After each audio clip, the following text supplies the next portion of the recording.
Okay, I think we are going to get the induction started. I'm with soccer.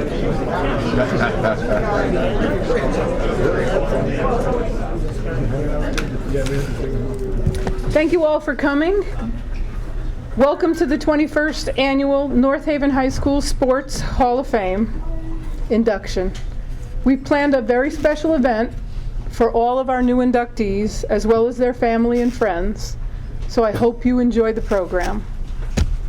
For those of you that don't know, the leadership of the Hall of Fame has transitioned from Marge Dolan, who took it from inception to now, and we'll talk a little bit more about that, to my husband Mark Genovese, who probably most people in the room know, sitting over there, and myself, I'm Karen Genovese.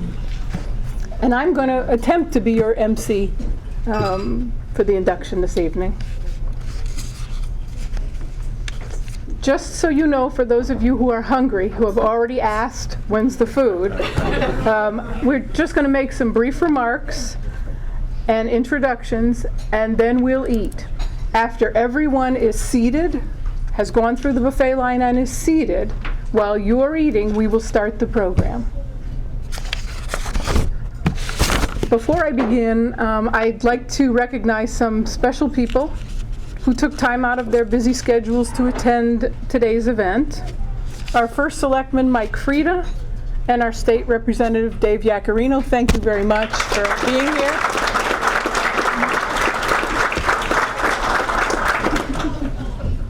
As always, I would like to also recognize our charter members. You can find their names in the program, but over 24 years ago, when this event was just an idea, the seed money that they donated made this dream come true. Charter members present here today, and I hope I'm not missing anyone, and I'm not certain that everyone is here, but Bob and Betty DeMeo were charter members, Marge Dolan, John Giordano, Lou and Rosanna Preziosi, Freddie Taylor, and Carolyn Vanacore. Thank you very much for thinking of us.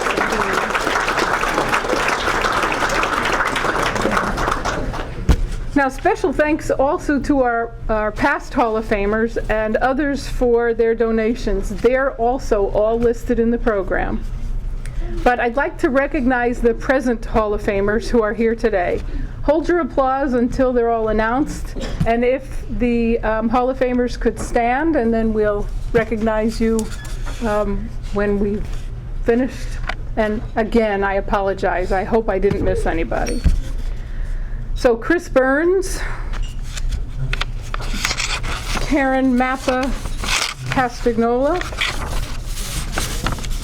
Denise Massini Sarasso, Kathleen Kusafi, Bob DeMeo, Kim Witteman Daheny, Federico Fiondella, Frank Fiore, who I didn't see, Kevin Gilbride, Joe Janish, Steve Kessis, nope. Mary Jean Lupi, Sally Marr, Dave Micas, Bill Mitchell, who I know is not here, Ed Pepe, Jody Falsigno Rooney, Ed Tantorsky, Fred Taylor, and I didn't see Mrs. Vanacore, Carolyn. So. Again, if I've missed anybody in attendance who's a present Hall of Famer, my apologies. Stand if I missed you. Thank you to our current Hall of Famers, and you may be seated.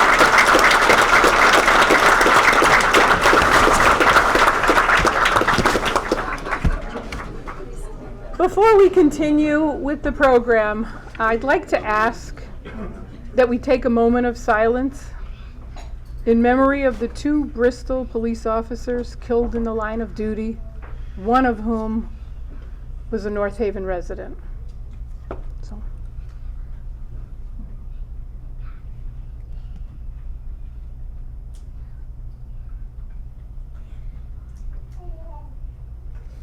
Thank you. At this time, I'd like to invite Marge Dolan up to give the invocation.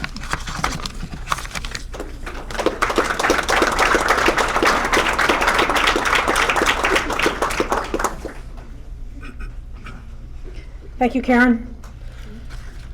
Heavenly Father and Blessed Mother, wrap your arms around us here today as we gather together to witness the induction of these outstanding individuals into the Hall of Fame. In these days, months, and years of COVID, we have long waited for this day, so fill our hearts with joy and celebration all afternoon. Thank you to those who prepared the food today, and let us all say an old prayer of thanksgiving. This is a prayer I used to say every night at the supper table, and if you know it, please join in with me. Bless us, O Lord, and these thy gifts, which we are about to receive from thy bounty through Christ our Lord. Amen. Thank you. Marge, please don't go anywhere. So while Marge is up here, and now she's looking at me like, oh my gosh, I just wanted, I think that we would be remiss in not recognizing Marge. So on behalf of the North Haven High School Sports Hall of Fame, we thank you for your vision and your leadership of this group since its inception in 1997. Your tireless effort in inducting 150 athletes, coaches, and service award recipients, hosting 20 banquets, giving numerous scholarships to deserving North Haven High School student athletes, and chairing countless meetings. What more can I say other than thank you?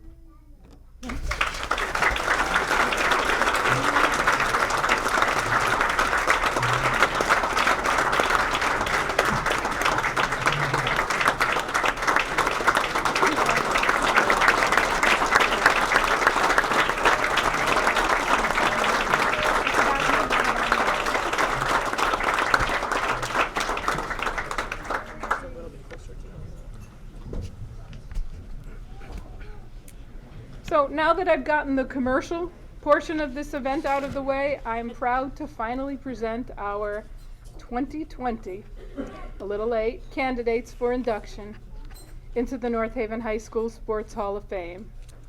Inductees, please stand when I announce you and remain standing.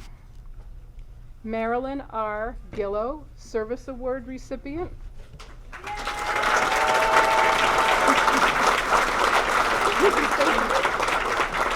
Christopher R. Conti, athlete, class of 1979.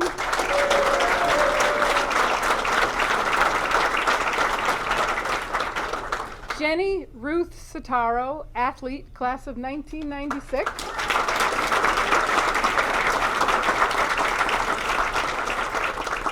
Marino J. Crocco, athlete, class of 2006.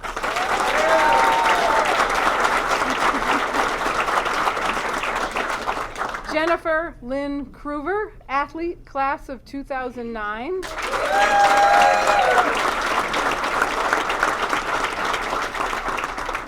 Thomas Joseph Drury, athlete, class of 1969.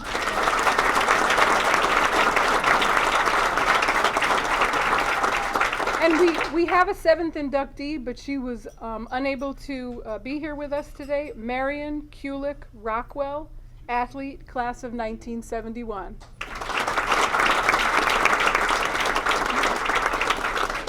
Inductees, as the representative of the executive committee, I certify that these individuals have distinguished themselves through excellence and have brought honor and distinction to North Haven High School athletics.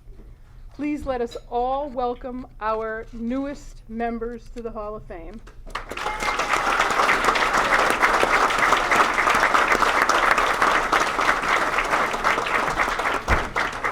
Today, we add you to the list of 150 outstanding individuals who have brought honor, respect, and recognition to the community of North Haven.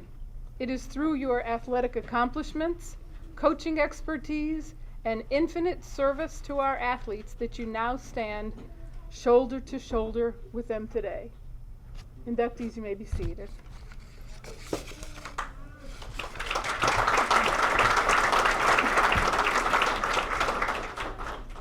Now, we will begin the buffet line with the inductees and the presenters, and then the staff will come out and call you by table. And as I said, once everyone is through the line and is seated and is eating, we'll start the induction of our athletes and service members. Thank you. And the bar is open for those of you who I pulled away.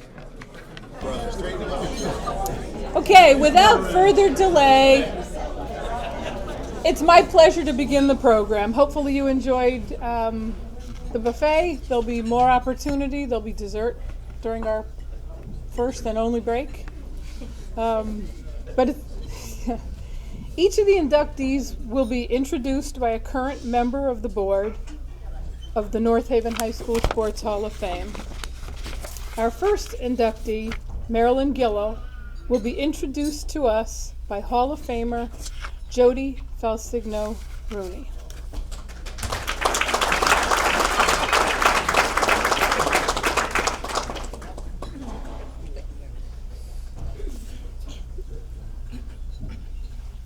It is my deepest honor and pleasure to speak about Marilyn. Marilyn and her late husband Anthony lived in New Haven for a short time before moving to North Haven in 1956. They looked for and found a town that was a good place to live in and had good schools. Together, they raised 5 children who all graduated from North Haven High School. Prior to coming to North Haven High School, Marilyn worked as a secretary and receptionist at Coca-Cola Company in New Haven, and upon their closing, she went to OF Mossberg for 8 years. She left Mossberg for a better job, and it was then she pursued a position at North Haven High School. In a span of 25 years, Marilyn Gillow worked with 3 athletic directors, Lou Preziosi, Marge Dolan, and Todd Petronio. When asked to describe their time with her, they all described her as loyal, an excellent communicator, a problem solver, and a multitasker. She had a unique ability to become familiar with each and every coach's personality and can handle their unique qualities, Lou remarked. Todd noted that Marilyn had an infectious laugh and smile, but she was tough and demanded respect. Marge characterized Marilyn as radar on MASH. She would always know what I needed before I even knew I was going to ask for it. She was the ambassador of the athletic department. She was amazing to work with. Marilyn extended herself to all around her, volunteering to work the concession stand for the softball team, making sure the game personnel were in place before leaving for home, helping coaches or teachers when she had no spare time in her day was who she was. After retiring in 2012, Marilyn continued to volunteer. She read to elementary students in Wallingford, volunteered at the church fair, golf tournament, and concession stand for various high school games, and is now permanently volunteering at the Hope Barn Sale in Hampton, Connecticut. Marilyn has 7 wonderful grandchildren, some of who graduated from North Haven High School, and a few who are now employed by the school system. She also has 5 great-grandchildren and is soon to add 1 more to her beautiful family. Marilyn.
It's not, it's only a little sheet.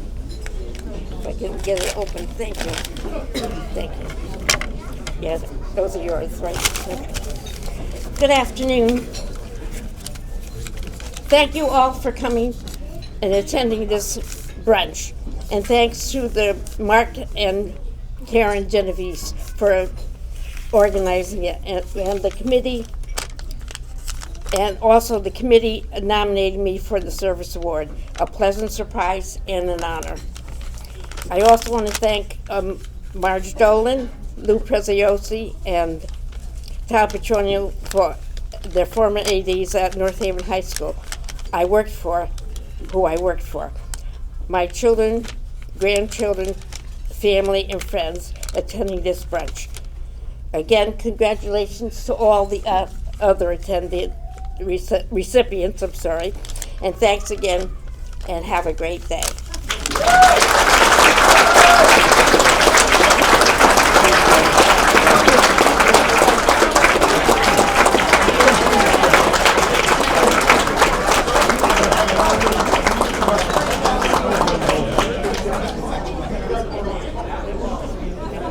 Thank you, Marilyn.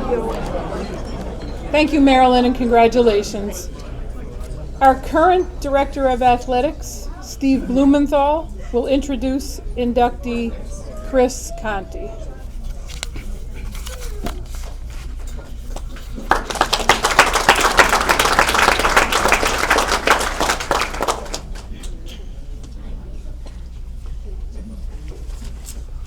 Thank you, Karen. It is my honor to introduce Chris Conti. Chris Conti was an exemplary student and athlete at North Haven High School. As a student, Chris was very involved in clubs, school activities, soccer, and baseball. Chris was homeroom representative, a member of the student council, the varsity club, ski club, and junior and senior prom co-chairperson, just to name a few. In the summer of his junior year, Chris traveled to Washington, D.C. to study government. At the end of his tenure at North Haven High School, Chris's commitment to his studies was recognized by many. He was the recipient of the Harvard Book Prize, Social Studies Award, Spanish Achievement Award, Special Education Service Award, the North Haven Kiwanis Club Book Award, and the Italian American Civil Rights League Scholar Athlete Award. He also was the DAR Award recipient. Chris was a member of the National Honor Society and ranked in the top 5% in his class. As an athlete, Chris maintained a similarly high standard. He earned 7 varsity letters. Chris played varsity soccer all 4 years for Hall of Fame coach Joe Janish. He also played varsity baseball for Hall of Fame coach Bob DeMeo. When you look at the history of soccer at North Haven High School, you will see Chris continues to hold many records. Chris's first in career goals scored with 54, goals and assists in a career with 73, goals and assists total points made in a career with 127, and scoring in consecutive games, he's tied with 2 others at 6. Chris's skills on the soccer field were recognized by other coaches in the league and in the state. He made the All-Housatonic second team his freshman year. He then earned All-Housatonic first team honors in his sophomore, junior, and senior years. Additionally, Chris earned All-State honors in his junior and senior years. Chris was also elected co-captain of his team his senior year. When spring arrived, Chris turned his attention to baseball. Playing for Coach DeMeo, Chris continued to play at a high level. He earned All-Housatonic second team honors in his junior year, and then earned a spot on the All-Housatonic first team his senior year. He played on 2 Housatonic League championship teams and helped lead his team deep into the state tournament as a co-captain of the team his senior year. He also made All-State his final season. After graduating from North Haven High School, Chris attended Brown University, earning a Bachelor of Arts degree in psychology in 1983. While there, Chris continued his soccer career playing for 3 years. He worked his way up the ranks, securing a starting position in varsity games in his sophomore and junior years. In addition, in his freshman year, Chris played baseball starting in JV and varsity games. In 1988, Chris received his law degree from the Catholic University of America, Columbus School of Law. After completing his degree, Chris became an associate at Steptoe & Johnson, LLP in Washington, D.C. He went on to work for nearly 17 years in the Division of Enforcement of the U.S. Securities and Exchange Commission, eventually becoming a senior officer and an associate director. In 2010, Chris returned to Steptoe & Johnson and is now a partner in the firm. In his spare time, Chris has shared his love for soccer and baseball by coaching young athletes in both. He has played slow pitch softball for over 30 years and plays golf recreationally. Chris and his wife Meredith reside in Washington, D.C. They have 2 children, Alex and Bill. Ladies and gentlemen, Chris Conti.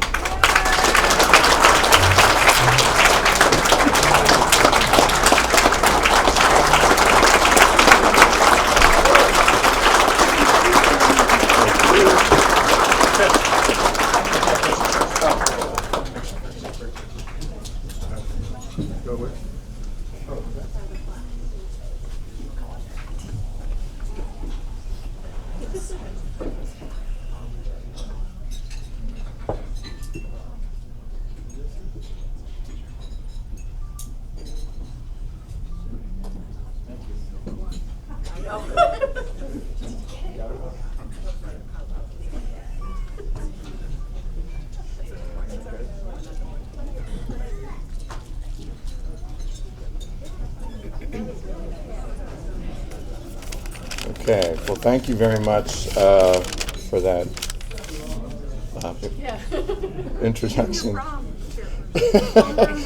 went to the prom with Karen Mappa, who's sitting over there. I still have the pictures.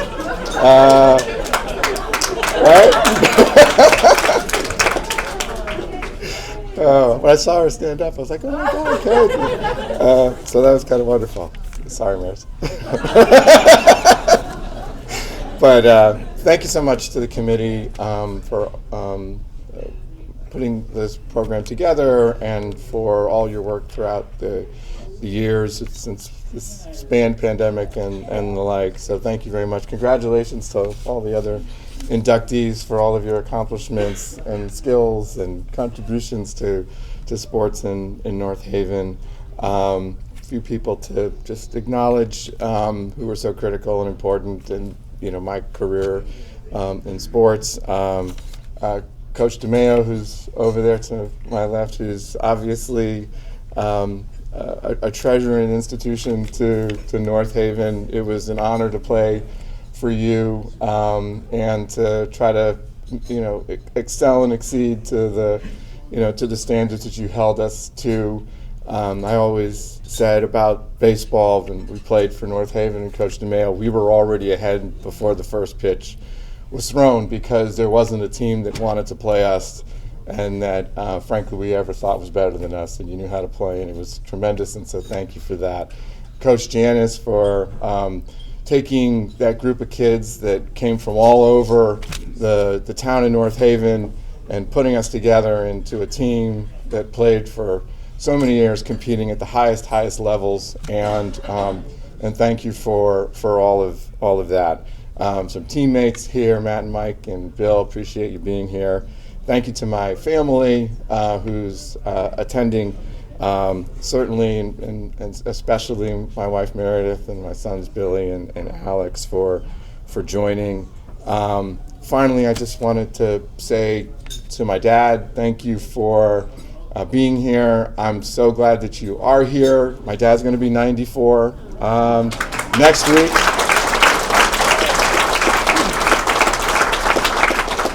And he was a huge presence in my life when I played sports, always sort of seeing him off on the sidelines and cheering us on. And obviously Mom passed away several years ago, but she was an important part of it too. So thanks everybody, I appreciate it. Thank you.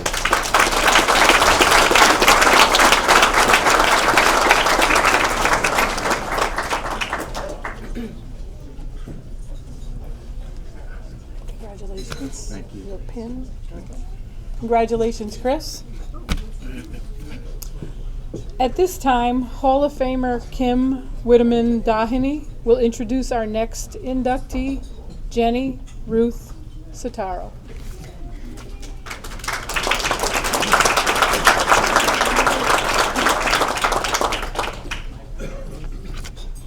Jody, thanks for the glasses.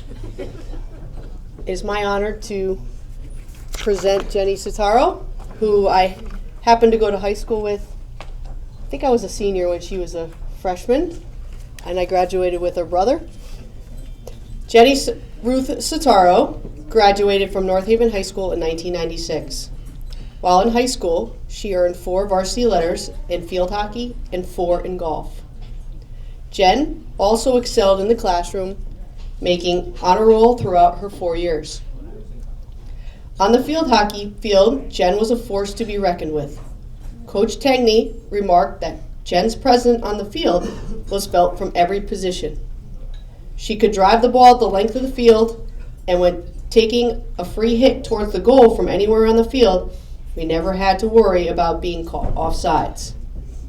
Jen played a defensive position most of her 4 years and was used on penalty corners, in which she scored roughly 45% of the time. Jen ended her career with a total of 36 goals and 18 assists. Hold on a second. She was voted most valuable player of the team in 1994 and 1995 and was elected captain her senior year. Jen's talent was also recognized by other coaches, being named to the CIAC All-State Field Hockey teams in 94, 93, 94, and 95, as well as being named to All-Conference team in 92, 93, 94, and 95.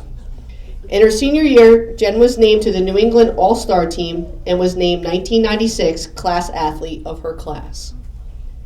In the winter months, Jen put on her skates and played ice hockey for the Connecticut Polar Bears and Yale Youth Hockey, honing in on her skills for collegiate competition. She also attended the Women's Ice Hockey Olympic Training Camp in 1993, 1994, and 1996. In the spring, Jen picked up her golf clubs and again made her presence known. She was named captain of the team in her sophomore, junior, and senior years and was voted most valuable player in her sophomore year.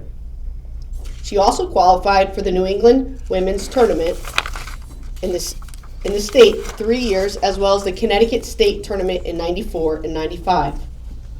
Jen went on to attend Northeastern University, where she received an athletic scholarship to play ice hockey. In 2001, she earned a Bachelor of Science degree in sociology. While there, Jen played on the women's varsity hockey team as a defender all 4 years. Her teams were Beanpot Championship in 97 and 98 and were ECAC champions in 1997. In 1998, her team took 3rd place in the Division I National Championship. Jen was named team captain in 2000. At the end of her career at NU, her record was 100 wins, 31 losses, and 11 ties. She holds 6th place in all-time NU defender scoring record with 86 points. In 2016, she graduated with honors from Fairfield University, earning her Master of Arts degree in Clinical Mental Health Counseling. Jen's passion lies in working with collegiate population at Wesleyan University as a licensed professional counselor, psychotherapist, and athletic liaison. Jen specializes in working with athletes, helping them navigate the rigors of everyday life, academic challenges, and the intense demands of being a student athlete. Jen and her partner Giovanna Sitara live in North Haven, Connecticut, with their children Finley 5, Logan 2, and Hudson. Jen continues to play and coach ice hockey and golf on a regular basis and enjoys spending time with her family. She looks forward to sharing her love of sports with her daughters. Congratulations, Jenny.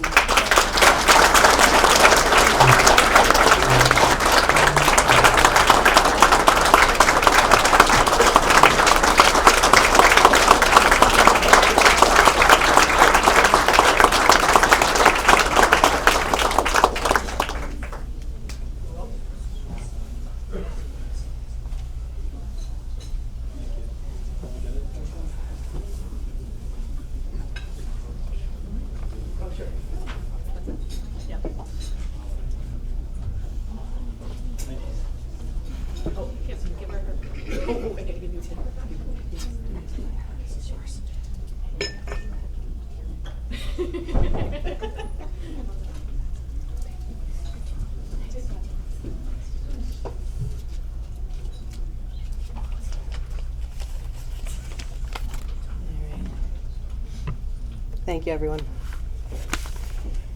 I'd like to start off by thanking the Hall of Fame committee for this great recognition, and congratulations to everybody all the inductees. It's truly an honor to be amongst this class and the previous classes. And so over the last couple of years, I've had a lot of time to reflect on this nomination and on my athletic career.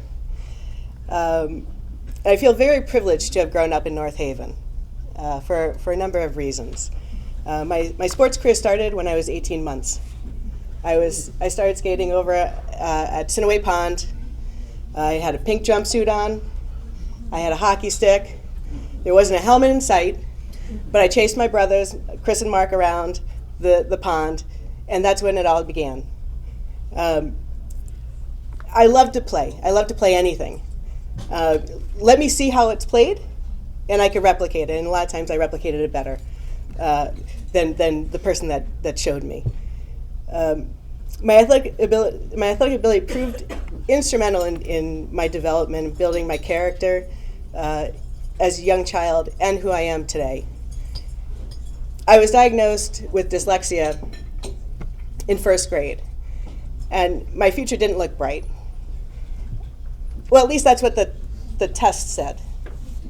They said I would never learn to read or write. And, well, I did. Right? And why sports is so important, sports gave me the outlet. I found something I could excel in, and it didn't put a label on me. And when I was on the playing field, athletics leveled that playing field, and it was truly my great equalizer, because then I wasn't the kid that couldn't read or write. So sports was truly important in my life. And one of my first coaches, Carl Maritola, which some of you might know, I was about 4 years old, and it was at Yale Youth Hockey, and I was in the clinic. And he told me, he said, don't let anybody tell you you can't do something. Go out and try your best, no matter what the outcome. And that stuck with me, right? Don't let them tell you you can't do it because you're a girl, because most of my life I played boys hockey. I played boys baseball, and I was just part of the group. And not everybody liked that. Not everybody accepted that. But I always had my dad and Coach Maritola in my head. Don't let them tell you you can't do it. So it wasn't about the outcome.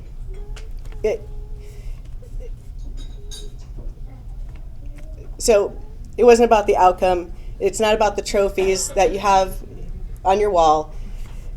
It was about how you faced adversity with determination, tenacity, resilience, and humility. Right? I was on many great teams. I was on the field hockey field, on the links, on the ice. I learned how to build relationships that last to this day, and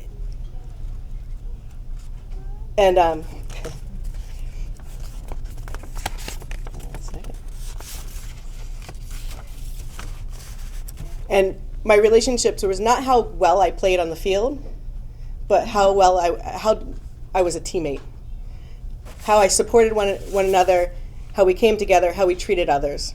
That was the most important part of being a team member. If the wins came, that was just a bonus. Right? I was lucky to have the coaches that valued this throughout my career. And some of you are here today. So from playing Max Sinaway baseball to Yale Youth Hockey to the Connecticut Polar Bears to playing high school field hockey and golf, I had great leaders. And I want to thank you. I want to say thank you to all the coaches, especially to Coach Tangney. She's not here today, but she took a kid that never played field hockey before. My brother came home one day and said, "Why don't you play field hockey?" He had just graduated, and I said, "I don't know. I don't know how to play field hockey." He said, "Well, it's a great group of girls. Go out and play. The practice starts in like a couple days." I said, "Okay." So I went and I loved it. They accepted me. I was very unorthodox. I played like a hockey player. Apparently you're not supposed to be physical in field hockey. That was my style. But we had a great 4 years, tremendous fun, traveling. We went to Boston. I think we probably had one of the best 4 seasons in a long time. And the memories that we made were fantastic. I'd also like to thank Coach Nigro, who unfortunately is no longer with us. He was a great guy. He loved playing golf, and he loved helping and supporting his athletes. It wasn't about winning or losing for him. It was about how we did, how we were as young people. We were playing a difficult sport with golf. This was actually our home course here in over Pilgrim's Harbor, now Traditions. So this brings back a lot of memories that I had with Coach Nigro. My brother also encouraged me to go out for the team, and he said he said that he spoke very highly of Coach Nigro, and he was right. Mark, you directed me in the right direction both times, and I appreciate that. It was always about with Coach, how did you, right? Do you think you did your best? Where can we work on? And it was always supportive. So I want to thank him. And then I want to get to my biggest cheerleaders, my biggest coach, and my teachers, my parents, Ruth and Mike. I can't thank you enough for all you've done for me. Without your determination, dedication, and tenacity, I wouldn't be here. I wouldn't have what I have today, and I would be a statistic of those tests, and I appreciate you. You spend countless hours reading to me, practicing, spelling, writing, memorizing, through unbelievable amount of tears and avoidance, probably some tantrums, a lot of yelling, but you didn't give up on me. And I hold that very deep today. Never give up on a child.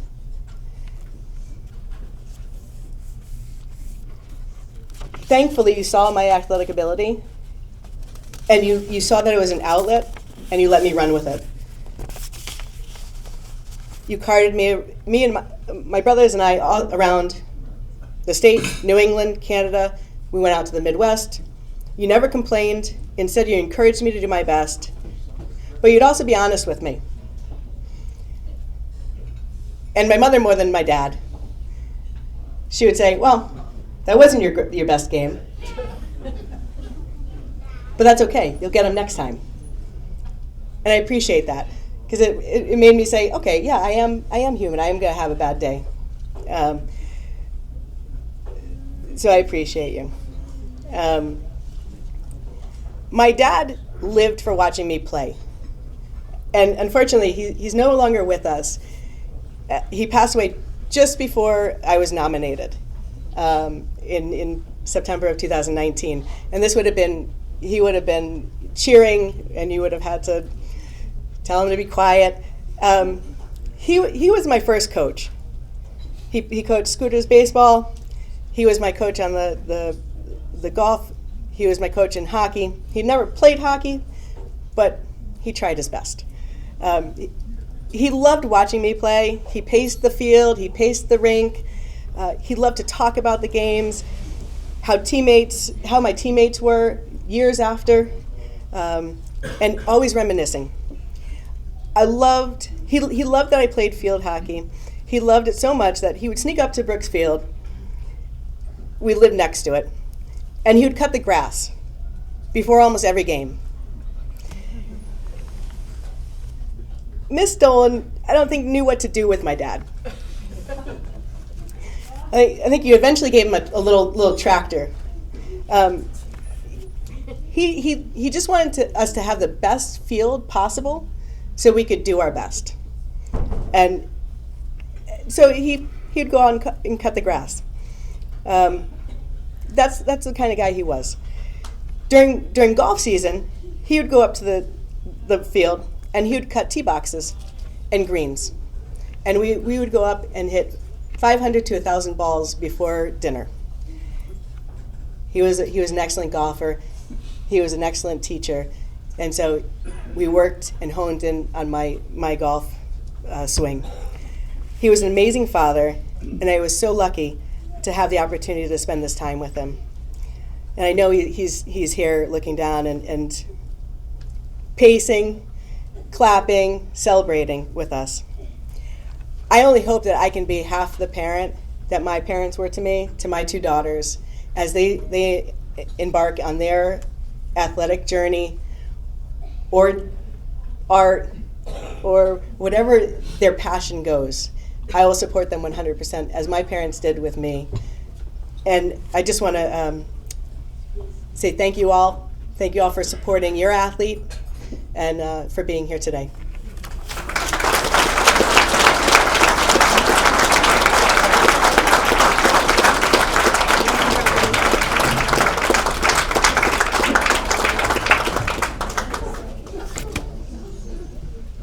As I mentioned earlier, Marion Kulik Rockwell was unable to join us today, but Hall of Famer Mary Jean Lupe will introduce her.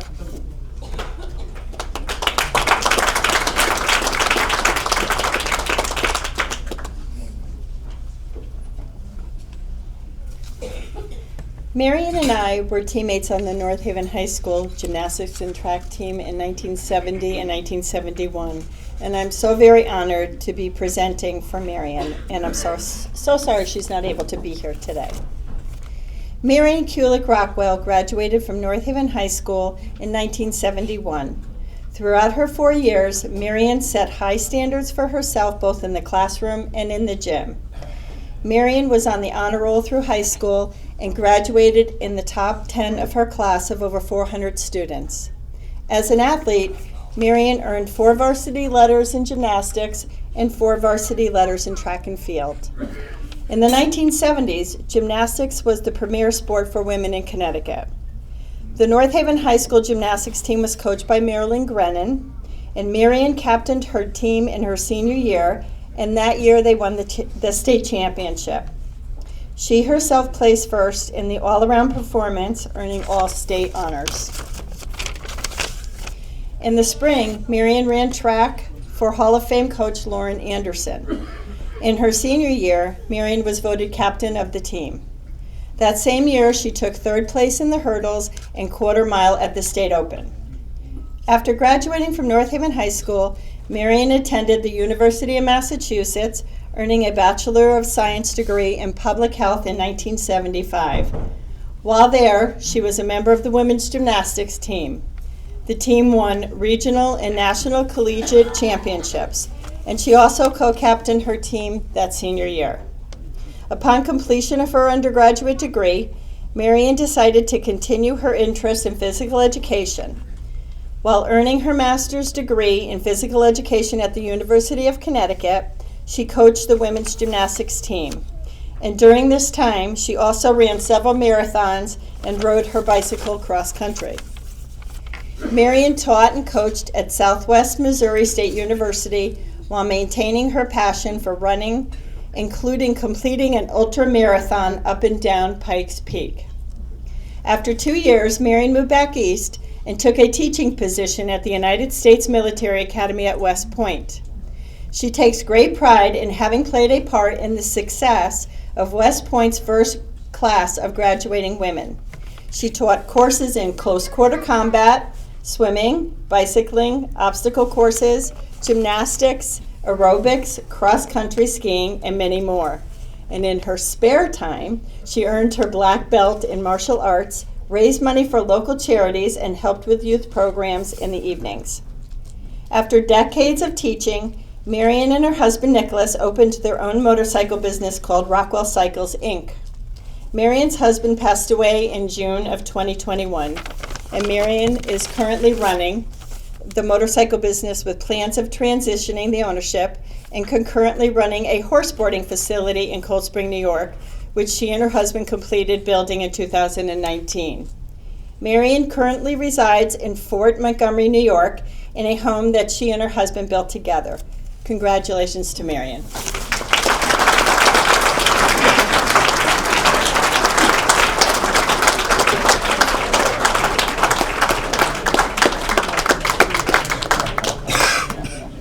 We are going to take a very brief break, 10 minutes, 15 minutes, and then we will introduce 3 more inductees.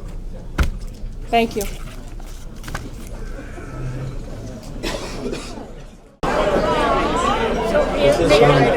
Can you hear me? We're getting ready to get started. If you could find your seats again, please. Thank you.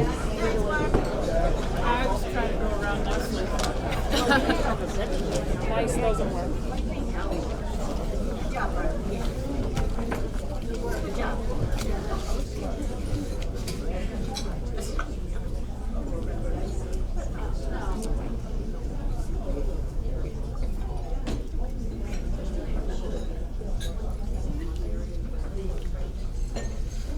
As we get ready for the second half of the program, you may have noticed nomination forms on your tables. They're the orange, kind of fallish color.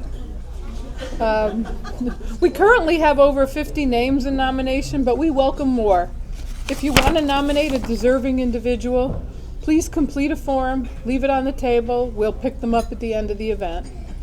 But please note that once an individual is placed in nomination, the board has a rigorous review process before making their decision.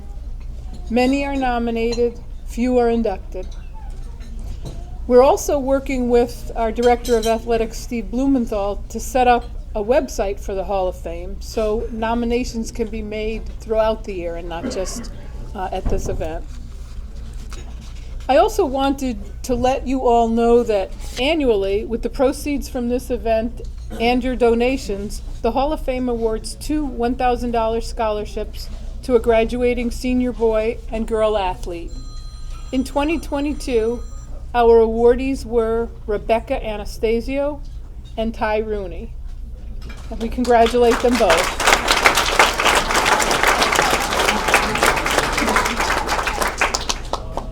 And now I welcome Hall of Famer Federico Fiondello to present our next inductee, Marino Crocco.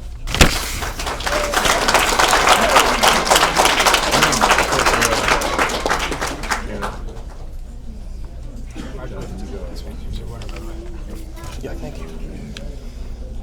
It is with great pride and pleasure that I introduce Marino Crocco. Marino Crocco graduated from North Haven High School in 2006. He played 3 years of varsity soccer for Coach Federico Fiondello, that's me, earning 3 varsity letters. Throughout his high school years, Marino also made the honor roll. In his junior and senior year, Marino earned a spot on the All-Oronoque Division team. However, his senior year was the pinnacle of his playing career. Marino scored 18 goals, adding to a varsity career total of 28 goals and 4 assists his senior year. He was named to the Class L All-State and the All-SEC teams. He capped his high school career playing in the Connecticut Senior All-Star Game and was named to the New Haven Register All-Area team as well. His teammates recognized his efforts in naming him Most Valuable Player his final year. Marino went on to Southern Connecticut State University and earned his Bachelor of Science degree in Education with concentrations in Spanish and Italian. He played 4 years of soccer, earning starting position for both his junior and senior years. He was a member of the 2006, 2007, and 2009 teams who participated in the NCAA postseason tournament, and his freshman year, SCSU made it to the NCAA Elite 8 game. After graduation, Marino went to the University of New Haven, where he was the men's soccer assistant coach from 2011 to 2013, while earning his Master's of Arts degree in Education K-12. Marino feels it is important to give back to the game that is so important to him. He does so by coaching as often as his schedule and family allows. He works clinics for Everson Soccer Academy and Jenga FC and has coached many premier youth teams for the past 7 years. But as much as he loves to coach, playing is his passion. He plays in the men's open league 1 day a week and in the SASL over 30 league with Club Napoli. Marino is currently an account manager for Sun Pharmaceuticals. He resides in East Haven, Connecticut with his wife Brittany and his 2 sons Gianni and Marino Lorenzo. What an honor. Marino Procco.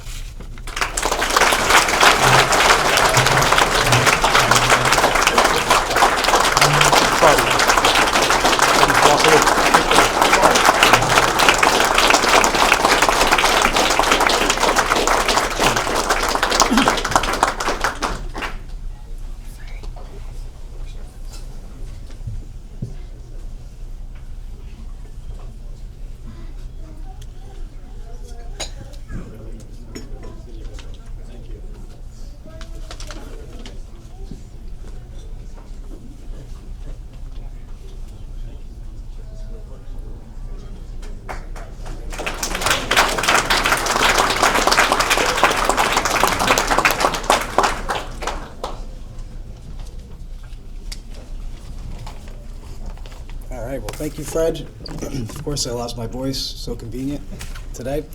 So, good afternoon, everyone. I had about 3 years to write this speech, but in typical Marino fashion, I procrastinated and waited until a few days ago. And if any of my former teachers are in here, I think you guys know exactly what I'm talking about. I gotta try to adjust this thing. Can you guys hear me? All right, good. All right, so I first want to thank the Hall of Fame committee for putting together this amazing event.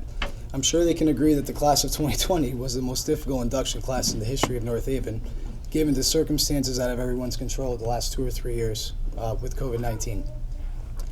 I know I speak on behalf of everyone up here when I say that we appreciate everything you did to make sure this day happened, so thank you. Thank you, everyone. Next, I would like to congratulate this impressive Hall of Fame class. What a remarkable group of people. Reading through all your bios made me realize that I'm up here in fantastic company. So congratulations to you all on a well-deserved induction. Next, I'd like to thank my incredible support system. My family, they actually picked both tables right in the front here. Couldn't make it any easier. My friends, my coaches, my teammates, everyone in this room that is here for me today is the reason that I'm up here in the first place. You all played an instrumental role in my development on and off the field, and I can say this confidently, that I would not be the person I am today without your guidance. I would love to thank and say something about you all individually, but I know there's 4 p.m. NFL kickoffs. I want to make sure you guys can all get home on time for that. So for the sake of time, I'm going to move this along. So my soccer journey actually started the day I was born, or perhaps even earlier when my parents found out they were having a boy. Those of you that had a chance to meet my dad, John Crocco, will understand exactly what I mean by that. Our family dog was black and white, the Juventus colors, and he was named Baggio after the Juventus and Italian national team legend Roberto Baggio. We had a regulation-sized goal in our backyard, super unnecessary, and our garage was turned into a soccer man cave. Much like myself, 34 years later, when my dad wanted something for himself, he would just convince my mom by saying, "Bree, it's for the kids," right? As he pointed to both of us in diapers. My mom and my wife Brittany, you guys know exactly what I'm talking about, right? The basketball hoop that we just got? Yeah, it's for the kids. That's all. Growing up in the U.S., there were obviously many sports options, and I just enjoyed doing anything that involved the ball, jumping and running. That all changed when at the age of 7, my family moved to Italy in a small town called Cusano Mutri, a typical southern Italian village in a mountainous area with more sheep than humans. In a town of 4,200 people, you had 8 bars that only played soccer on TV. There were 10 soccer fields, and every parking lot, piazza, school playground had either outlines of soccer fields or some makeshift goal setup. Every discussion, conversation, mostly arguments amongst people of all ages were soccer related. It was truly a way of life over there. We used to play before school, during recess, and after school, on any surface, with any ball, just trying to emulate our favorite Serie A pros. This is where my passion and love for the game really started. A passion that I carry with me to this day, and something I just can't shake. Fast forward 7 years later, and my North Haven High School journey started. At the age of 14, my family moved back to the U.S. about 10 days before high school started. Unfortunately for me, that coincided with Coach Fred Fiondella and Coach Notaro's infamous first week of preseason. Anyone that played for Coach Fiondella knows exactly what I'm talking about, which is that table right over there. I showed up to Bailey Road. I had my cleats, right? I had my soccer ball, confident because I knew soccer was my sport, especially with the ball at my feet. But when I noticed that everyone was on the track, but I noticed that everyone was on the track, and when I walked over and saw the look on everyone's faces, I had a feeling I was in for a rude awakening.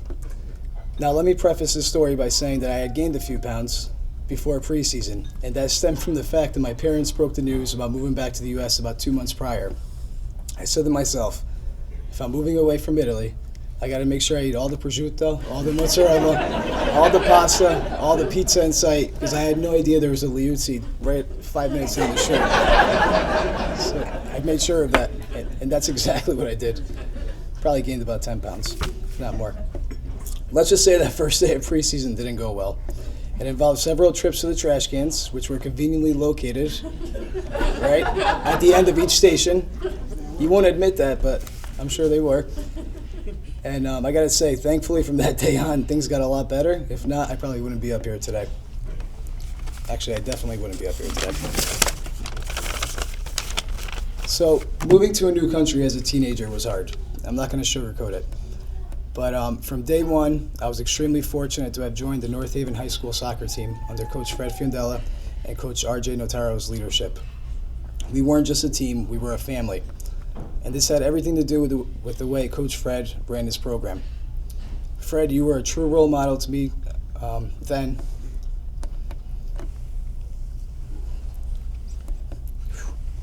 I'm trying to get emotional. And continue to be for me now. I learned a lot from you, and I carry out your values and principles every day, whether it's coaching, parenting, or just in my profession. So thank you. Whew, okay. So as I stand up here today, 16 years later, being recognized for my accomplishments on the field, I can truly say that it wouldn't have been possible without each member of those teams. Soccer is the ultimate team sport, and behind all the goals I scored, there were assists. There were passes, there were tackles to win the ball back, and most importantly, the blood, sweat, and tears of 25 other teammates and coaches every day in practice and games. You know, I never played this game for any accolades. I was telling Jen, it actually makes me uncomfortable being up here, to be honest with you. But I dreamed like other kids that share this passion to play at the highest possible level. And the field was and still is my happy place. Even though I got to be honest with you guys, it's becoming more of an abusive relationship as I get older because of the aches and pains that last days after games. It's like the second I turn 30, I don't know, man. It's like you play that game on Sunday and you don't get back until Wednesday. And I can't wait for 40. Thanks to Fred and everyone else. All right. I know I really shouldn't complain. But anyways, as I stand up here today, looking at my mom, I put this in here, but my dad, who's no longer with us, but I know he's here with me today.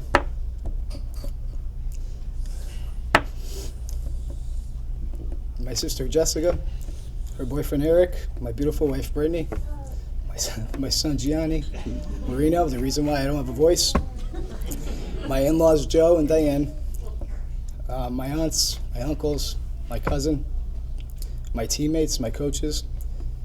As I stand up here today, I can't help but feel gratitude for allowing this dream to carry on as long as it has. I'm truly blessed, and I can't thank you guys enough for this honor. Thank you.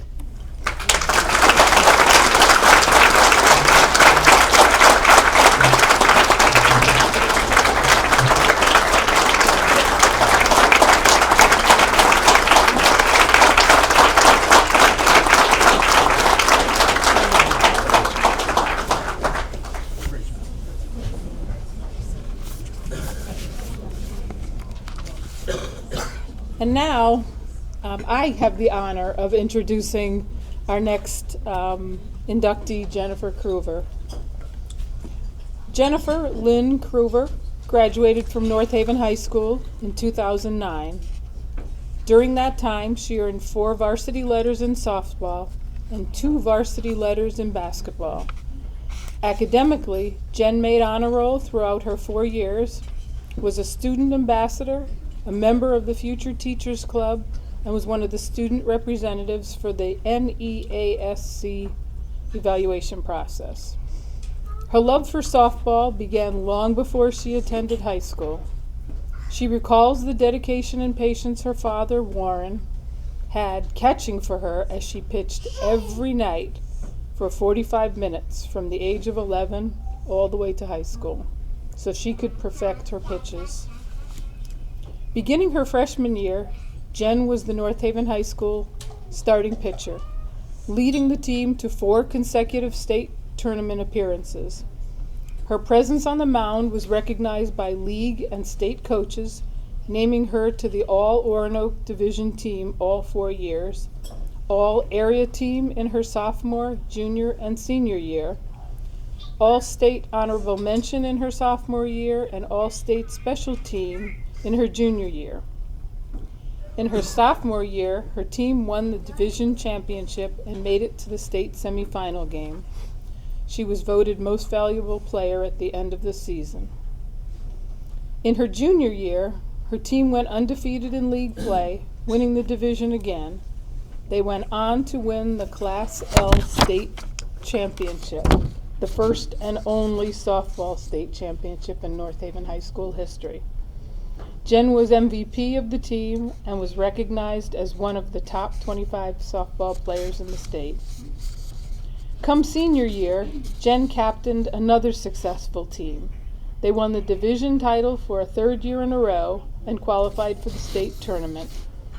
Jen finished her high school career being selected to the Federation of Softball Umpires of Greater New Haven Senior All-Star Softball Team and pitched in the Connecticut High School All-Star Game versus the Connecticut Brakettes softball team. For a 2nd year in a row, she was recognized as one of the top 25 softball players in the state. She was also voted MVP for the team for the 3rd time. Jen's career statistics are impressive. Her win-loss record is 56-23, with 481 strikeouts, 90 runs earned, and a 180 batting average against her pitching. Upon graduation, Jennifer went to Salve Regina University, earning a Bachelor of Science degree in Special Education and a Bachelor of Science degree in Elementary Education. While there, Jen continued to excel in softball, being their primary pitcher and center fielder. She was elected captain her junior and senior years and received the 2012 Commonwealth Coast Conference Pitcher of the Year Award. She led her team to ECAC New England Softball Championship tournaments and was named to the Commonwealth Coast Conference team and the National Fast Pitch Coaches Association academic team. Jen has gone on to earn a Master of Science degree in Special Education as well as her Educational Leadership certification from Southern Connecticut State University. Jen has been very generous with her time, sharing her love and knowledge of softball to younger players. She has volunteered for many years both on the high school and youth level, providing pitching clinics, working winter clinics and summer camps, and served on the Town of North Haven Girls Softball League's Board of Directors. Coach Kruver was a part of the high school coaching staff for 2 seasons, instructing the junior varsity players and assisting on the varsity level as well. Jennifer resides in Syracuse, New York, and is currently working as a special education teacher at the, let's see if I get this right, Onondaga, Cortland, Madison Counties Boards of Cooperative Educational Services. Jen, it's my honor to congratulate you, and having seen firsthand a couple of years of your prowess on the softball field, I'm honored to be able to present you.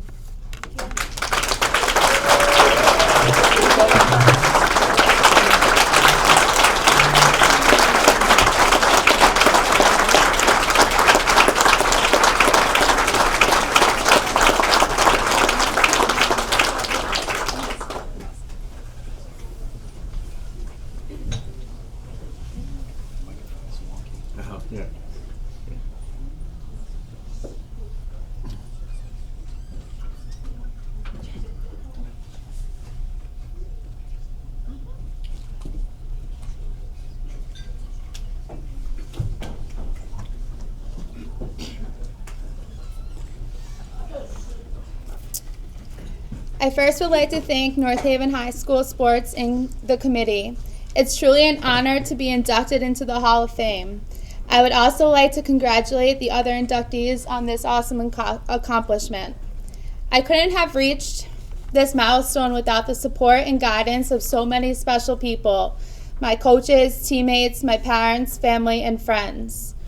As a student athlete at North Haven High School, I was fortunate to be coached by Sally Marr, Roy and Karen Castagnola, Mr. Marr, and Joel Koletsky, who all led with integrity, compassion, and a competitive spirit. Miss Marr supported her student athletes both on and off the fields. We are lucky to have her as a coach and friend. We could always count on Coach Roy and Coach Karen when humor was needed to settle us down, but they also let us know clearly when we needed to pick up our game. Mr. Marr meticulously kept the scorebook and was a calming presence in the dugout. I must also highlight the unmatched enthusiasm of Coach Joel, who knows the stats of literally every game, and his cheer of "Ring the bell, Jen," when there are 2 strikes on the batter is still ingrained in my head to this day. Our team was like a family, and it was special to share the first and only softball state championship with coaches who invested so much in their players and program. My relationship with this amazing coaching staff has evolved over the years. I greatly appreciated the opportunity to coach the JV and varsity teams for 2 years. And to this day, we are all friends and stay in close contact on a regular basis. I'm so thankful for the lasting relationships I have formed with teammates and coaches through North Haven High School softball program. The beginning of my softball career in North Haven didn't start with initial success, though. Although this may sound surprising, I want to thank my middle school coach, Pam, for cutting me from the team in 6th grade and letting me know that teams always need pitchers. That experience and my dad's advice to never give up, put in the hard work, and get right back on the field were motivational. I was determined to become a pitcher and start for the team the following season.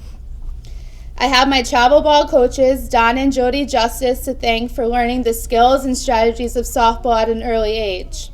Their knowledge and experience at playing at a high level for the travel ball, the Connecticut Hornets, certainly helped me elevate my game.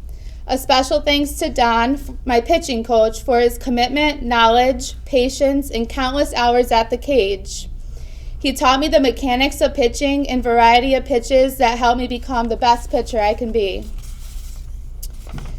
There aren't adequate words to express how grateful I am for my parents who supported my passion for softball in so many ways. Their commitment was evident in their presence at every single game. I can say with confidence that they never missed a travel ball, high school, or college game, both home and away. I want to especially recognize my dad, Warren, who is my practice catcher, and set aside time every day for pitching in the sun, the rain, whether it be early morning or under floodlights at night, even in a designated cage in his business during the winter months.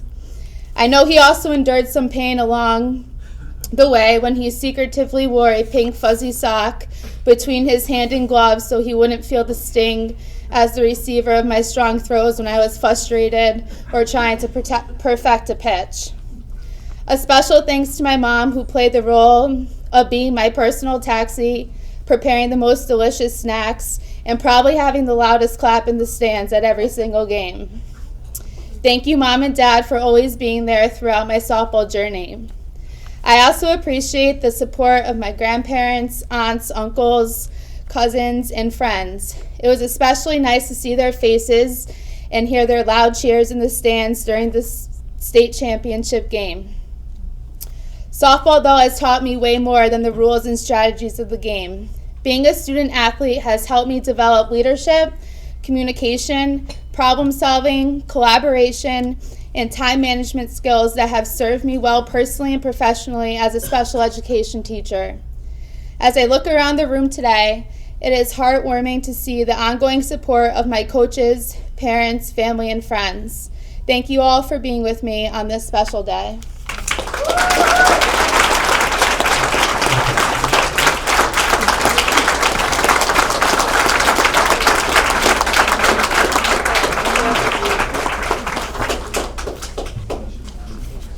Congratulations again, Jen. And now, Mark Genovese will introduce our final inductee, Tom Drury.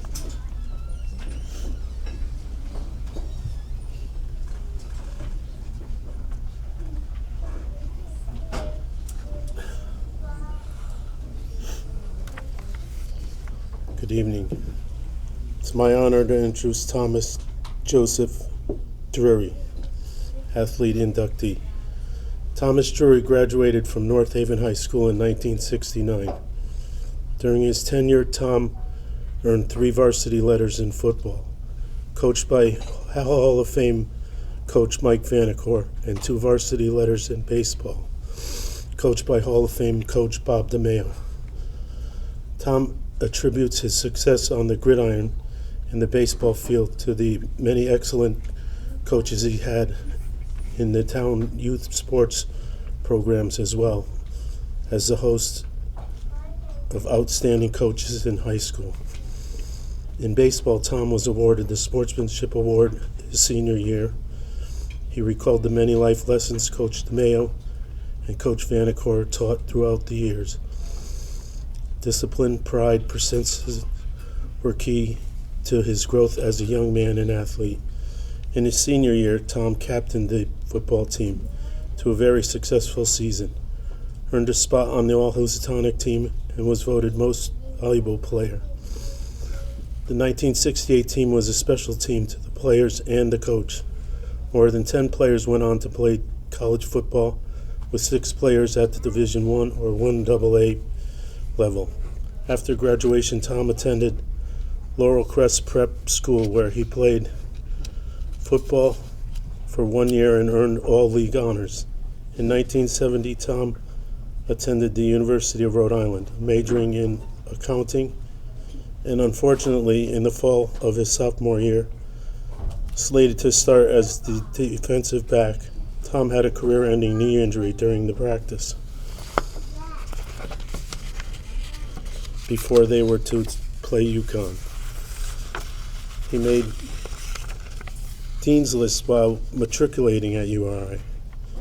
Tom also served as head of the Dean's Advisory Board of the College of Business his senior year. In 1974, Tom completed his Bachelor of Science degree in accounting. He went on to earn his MBA from the University of Wisconsin in 1983 and received his Certificate of Managing Innovation from Stanford University in 1986. Tom's professional career included a variety of positions with companies such as Johnson & Johnson, Graham Medical, National Patent Medical, Talon Development Company, Hollister, and Essity. In 1987, Tom created a very successful children's health and beauty aids retail category with the introduction of Mickey and Mickey Mouse Band-Aids. In 1997, Tom founded Hydrofera LLC, a medical device company currently headquartered in Manchester, Connecticut, with operations in Manchester and Newark, Delaware. In 2020, Hydrofera was recognized as the top wound care solutions provider in North America on the success of the Hydrofera Blue Wound dressings.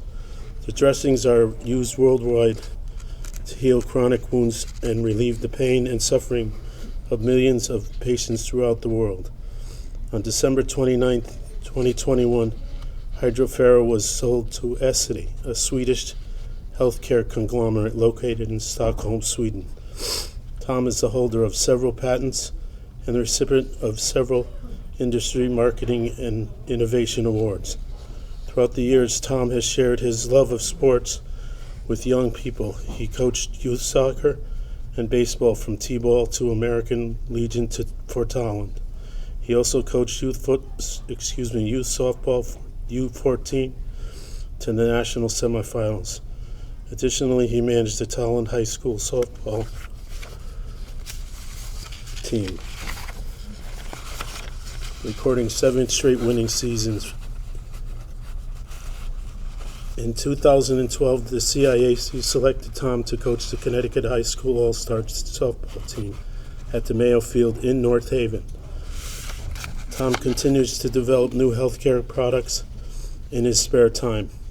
He enjoys skiing, snowmobiling, golf, and boating. He is also an active supporter of URI basketball and football and serves on the boards of the various healthcare companies. Tom and his wife Catherine reside in Narragansett, Rhode Island. They have 2 children, Matthew and Amanda. Matthew manages the international business unit for Hydrofera, while Amanda created Vet Blue, the veterinarian branch of the company. In July, Tom and Catherine became grandparents for the first time with the birth of Noah Thomas Silva, Amanda and her husband, Matt's first child.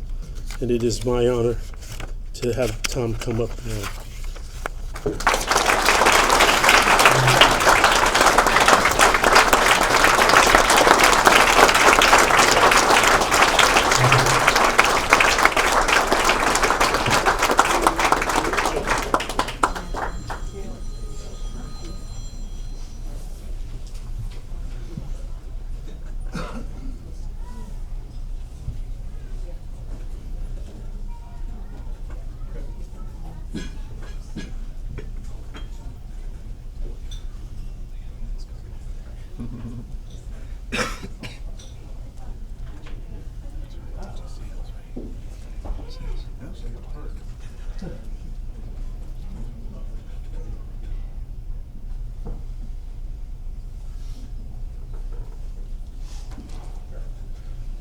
All right, well, this was supposed to end at 2 o'clock, folks. We're -10. So we're working on borrowed time. But you know, God works in mysterious ways. I had a whole speech that I basically had on my MacBook Pro, and I said, last night as I'm suffering through the Yankee game, I'm saying, I'll wake up and just print the damn thing in the morning. Anyway, computer froze. All right. To the benefit of all of you here, I might add. All right. So I'm sitting there saying, well, God, what the heck am I going to do here? I got the whole thing written, and it's totally gone. Now I got to kind of make this thing up in my head. We're kind of getting late coming here. You know, Mark and Karen wanted us here at 10:45. You know, my GPS is saying that my ETA is like 11:07. So now I got this car. Kind of a COVID frustration buy, and it was kind of a limo type thing where you could change the back seat and make it into an office. But my wife is not comfortable driving this damn thing. It also will go 200 miles an hour and go from 0 to 60 in 3.5 seconds. Okay. Not the type of thing you would normally buy. In fact, my wife and I had a terrible fight over that because we just didn't need it. But anyway, I got the thing. I'm saying, okay, but you can also basically program the thing to kind of get you into a mood swing. Because I'm frantic at this point in time. So basically, calms the mood. I put on Harry Chapin, and if you've ever heard it, the soundtrack for Butch Cassidy and the Sundance Kid. All right, it's one of the greatest calming soundtrack. It's a Burt Bacharach thing. All right, most of you guys, I'm looking over, never heard of him. But he did a lot of work for the Carpenters, who are from East Haven, Connecticut. So just a little bit of history there. All right, so we get the thing in, and I got to go read this thing because as I'm listening to Harry Chapin.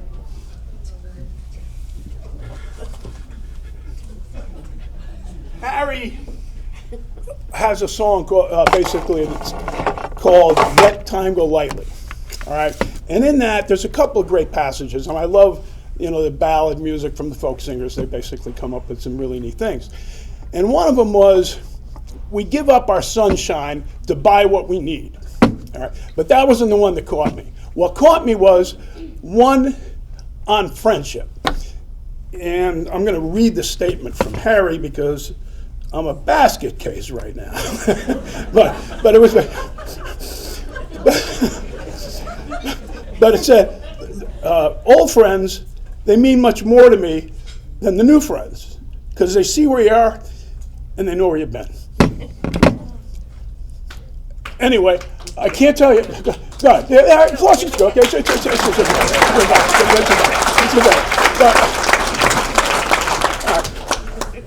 The point here is that I'm very comfortable. I don't seem it because, once again, basket case is now taken over. I'm out of the car.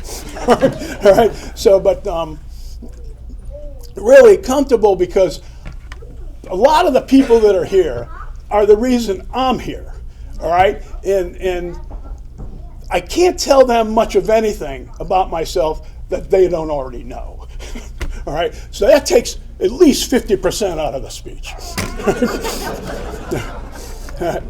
But moving that, kind of started with, you talk about you played for 2 Hall of Fame coaches, but there were a whole bunch of folks that basically got involved all along the way. And another one is here tonight, Joe Maddie. And Joe Maddie, I don't know how many lives he's basically affected within the town of North Haven because of youth football, youth baseball and whatnot, and even college baseball as it turned out. And I sent him a picture when I was coaching Legion in Towland, and I caught Joe afterwards. I said, Joe, how did you make out?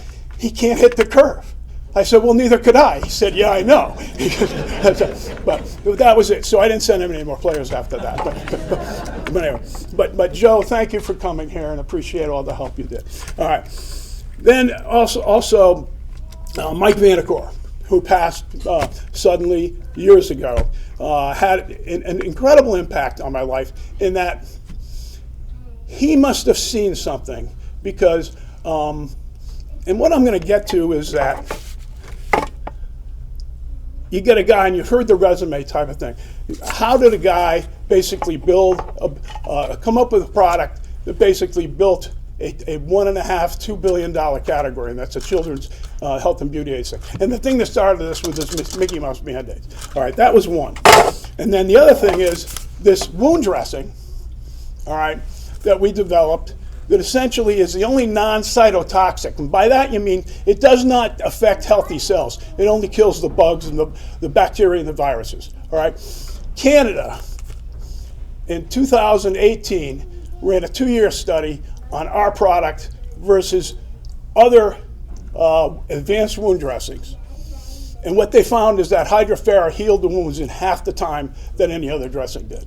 All right. So it's kind of a miracle product in that sense. All right, I will tell you, I was looking for a safer nasal pack when I developed the damn thing. The rest of it was a total luck out. But we take that because, luck, fate, a lot of this stuff comes into play here. And the thing is, you just got to be able to be there, take credit for it, because that does count, and then basically make it work. All right, we sold this company in January to a $14 billion conglomerate out of Stockholm, Sweden called Essity. All right. My biggest thrill is that 17 new millionaires made it in the state of Connecticut as a result of that sale. And people who invested, people who worked for me, they all shared in that. And that's the way I played my game. And same thing with my team.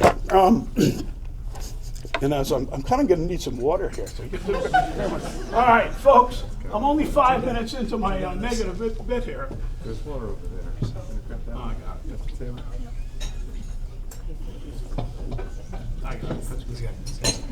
You're good? Yeah. Okay, some more over there. I'll refill it for you. You can pour that over my head. That'll basically get me back in here. But anyway, going back into it. So Mike Vanacore basically saw something. And what Mike insisted is that I go to a year of prep school. And so going back, I graduated in the bottom quarter of my class at North Haven. So how the hell am I up here with all these very intelligent people and speaking to you about success when, a lot of it was nothing with that. But what happened in prep school is in the entry process, they found out I was dyslexic, all right? And so I had a learning disability. I had very high board scores, but graduating in the bottom 25% of your class, guy's an underperformer, stay away. All right, but prep school figured that out. Anyway, and it kind of made it easy for the best cramming study method that you ever saw, because I went from about 150, 200 words of reading ability to well over 1,200. All right, a problem though, you could do that and cram for an exam, but the rules on that is you only retain 70% of the subject matter for 72 hours. So it wasn't something you would do if you were going to become a brain surgeon. All right. But that got me through prep school. I graduated number 3 in my class there, and that carried me all the way through college. All right. So if Mike Vanacore doesn't insist that I go to prep school, that doesn't happen. The other thing that Mike basically impressed upon me was to ask questions. And after 45 years of dealing with the CDC, the NIH, and the FDA, I ask a lot of questions. And I push back on them because, quite frankly, I think they're nuts sometimes. And let them know about that. And we've been very successful as a result of basically pressing that. And the products have been incredibly successful, as I mentioned. So, another one. So, if Mike Vanacore doesn't do that, I'm not standing here. All right, Bob DeMaio. I won't explain Bob's exploits as a coach. We all know those.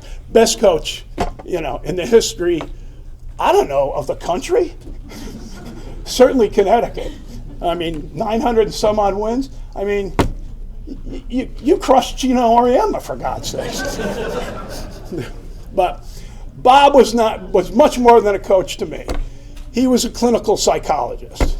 And I'll just kind of take you through an event that basically I'm not terribly proud of, but basically one where he straightened me out on it. All right. We're playing Seymour, and there's a guy by the name of Mark Allen, who's an all-state quarterback, also a very good pitcher. And he had a roundhouse curve. I could hit anybody's fastball, but couldn't hit the curve, as Joe Matty would attest. But we're playing Seymour, and I strike out for the 3rd time in a row. And I've had it. I'm frustrated. I'm playing with a separated shoulder, so we had some other issues that we're dealing with. I throw my bat down the third base line. Who's coaching third? Bob. All right. So I immediately go down and pick up my bat, and the Seymour fans are all over me, booing. So I turn around, and my wife would say, I gave an inappropriate gesture to the entire Seymour fan base. So then I looked at Bob, and Bob said, "You're done." Threw me off. So here I am trying to hide because we're in a foreign land. Basically, these people don't like us, and they're probably going to kill me if they find me in the parking lot. So I'm ducking behind the bus and other things, trying to stay safe there. Kevin Gilbride, who is not here today, like a good friend, he had surgery on Friday, otherwise he would be here. But Kevin was coming to the water fountain. He had a problem with the game as well. And I grabbed him. I said, "Kevin, I got to get out of here. I think they're going to kill me." He said, "Don't worry. We'll figure out how to get you on the bus." So the team gathers around me. They get me on the bus. And, of course, like Bob didn't know it. So we get there. We get home. And I said, "All right, I'm off the team. I basically got to shower, get my uniform together, and give that to him." And I come out of the shower, and Kevin's being berated in Bob's office right before me for what he had done, and I won't get into that. But so Kevin leaves, and he rolls his eyes and said, "It's not a good time."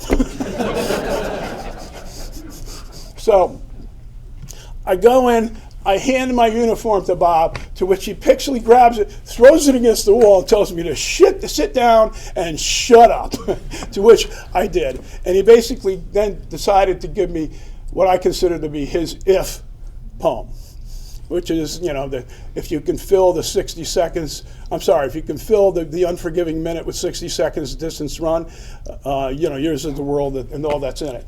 And what he was really telling me was essentially, you cannot let the moment get bigger than you. You have to be bigger than the moment. And I can't tell you once again how many times that's come into play in dealing with business and colleagues and making things work. So that's it, folks. That was the first children's adhesive bandage that was introduced in 1987. This is a type of the wound dressing that was basically done out there. Between these two, I have a warehouse of failures, but we also have things that really work very well. All right, finally, I'm not up here, especially in football, as a member of the Hall of Fame without the people that played with me. And we had some very special that played. I'm looking over at Walter Reynolds and Artie Durant, probably two of the best tackles, linebackers, and defensive linemen you'd ever want to see. Walter was a thrill to watch because he did crackback blocks every time I basically, returned a punt. And after a punt, you would look at our opponents, and it looked like the losing side of a Civil War battle. because they were laid out all over the field. But we had great guys. Rich Vandermellen, Rich Bicknell, two of the toughest guys, linebackers, running backs that anybody could play with. Now, we played 3 teams prior to our season. We played Notre Dame. They were number 2 in the state before that year. We played Xavier. I think they were in the top 10. And then we played West Haven right before the season started. All right. Notre Dame essentially had 2 All-Americans. We cooked them. It was like 36-6 at our place. We just ran all over them. So all of a sudden, we're on the radar screen. Next game was Xavier, another top 10 team, and we tied them. We played them pretty straight up. Another very good team.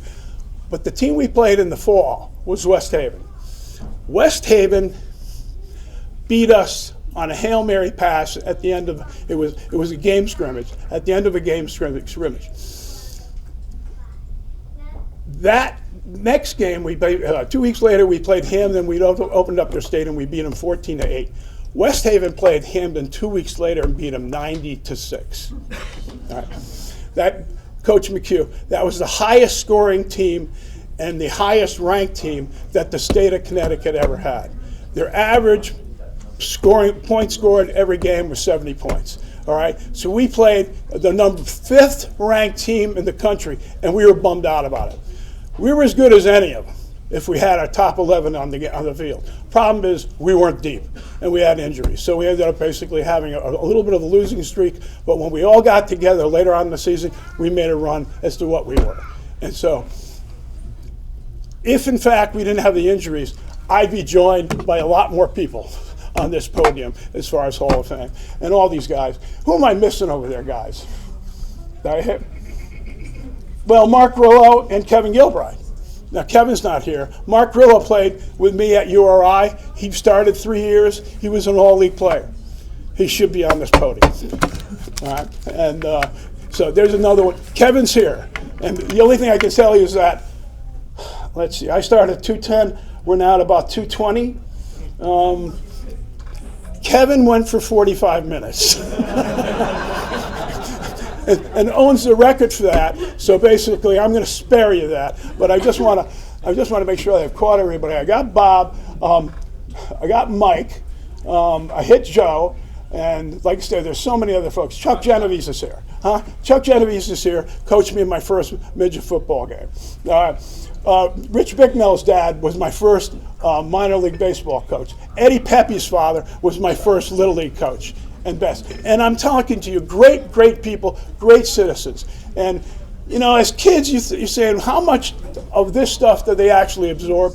Well, I can tell you, in my case, so as far as what happened between, like, you know, the bottom 25% to this, well, I'm blaming you guys, all right? Because those lessons that you learn in those impressionable years mean everything. And you carry that stuff forward. Now, a couple lucky things across the way. Somebody diagnosed dyslexia, that helped. But at the end of the day, it's basically the foundation, the people you grow up with. I look at Bobby, me, and Mike Keller. They organize a group dinner for my class that gets going every month. Terrific people. They're great organizers. Been very successful in their own life. If I basically had to look at all these groups, there's people, if you look at one hell of a successful class. I just happen to be their captain for no apparent reason. So anyway, Ed Walsh, another one. Ed Walsh basically runs the Walter Camp thing every year. And he handles that. Ed left to go to Hamden, so he became an enemy after 8th grade. But, you know, we grew up in the same neighborhood, lifelong friends. So folks, lifelong friendship. And the other thing, obviously, I haven't basically credited my family. I will tell you, especially on the business front, you don't get to do these types of things unless somebody's taking care of the family matters. And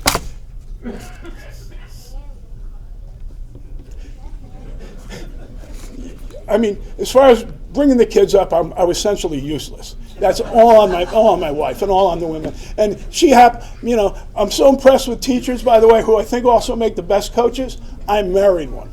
All right, so that's it. And I think I might have coached You against you. Someone was as a softball.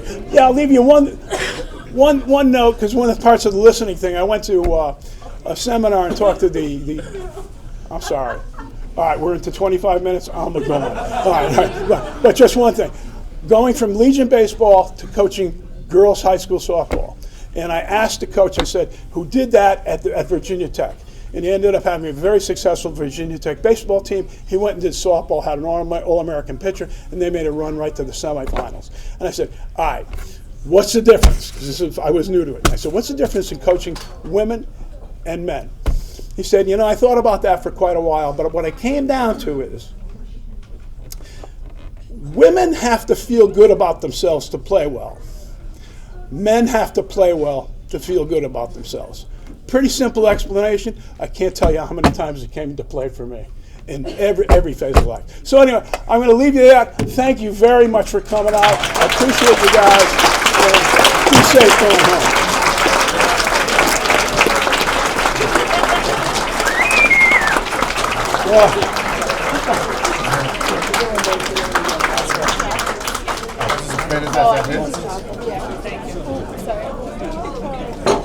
Okay, just 2 more minutes and then we'll be done. Sorry. I just wanted you all to know you've seen North Haven TV recording this event. It will be on the North Haven channel. I'm not sure when and where, but keep watch. The inductees will also get a CD, DVD, something of the event, so you can watch it over the holidays with your family. Before we close, the North Haven High School Sports Hall of Fame would really like to congratulate Hall of Famer Coach Bob DeMeo on his recent retirement after 64 years of coaching.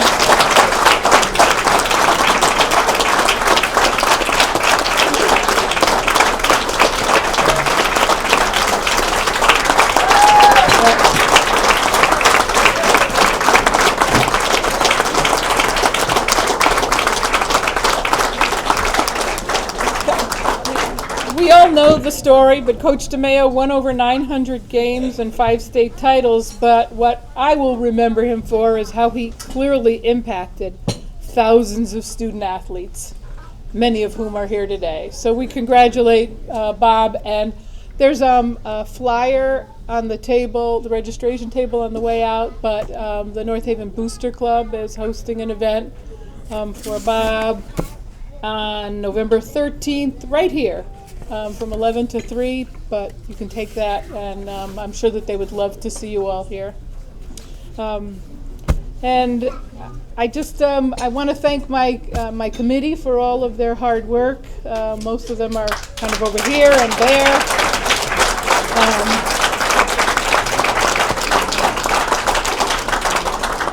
Thank you all for coming, and we hope to see you again in the future. Again, safe travels. We want your pictures. Thanks.